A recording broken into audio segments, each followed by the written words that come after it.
Mourir l'âme pure, ou la vendre pour les voir brûler. Au début, tu cries, ensuite tu pleures, et à la fin, après 300 jours à rôtir au soleil, tu ne fais que regarder. Je regarde le sable bouger tout seul. Je regarde cette chose m'étudier. Je n'ai pas peur. Je n'ai plus la force pour ça. Je veux juste qu'elle monte une bonne fois pour toutes et qu'on en finisse. J'étais le roi. Maintenant, je suis une épave. J'ai tout vu passer. Des marchands, des voleurs, des gens qui avant n'osaient même pas me regarder. De l'aide, oublie. Ils s'arrêtent, déversent leur rage sur moi et continuent vers la cité que je gouvernais. Ils exécutent les ordres du bâtard de mon frère. S'il voulait me tuer, il m'aurait déjà tranché la gorge. Ça aurait été un cadeau. Mais non. Il m'a laissé ici en vie parce qu'il sait que le souvenir fait plus mal que les chaînes. Si je ferme les yeux, je les entends.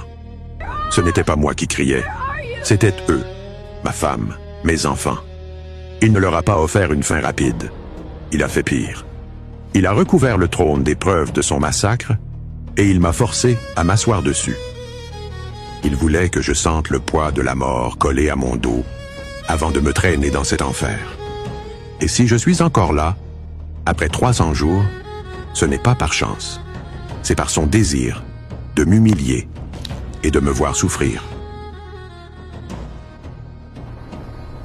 Il ne me laisse pas mourir.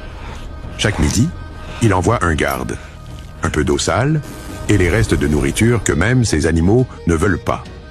Juste assez pour que le cœur continue de battre, mais pas assez pour que je puisse me lever. Car il sait que, si je meurs, son amusement prend fin.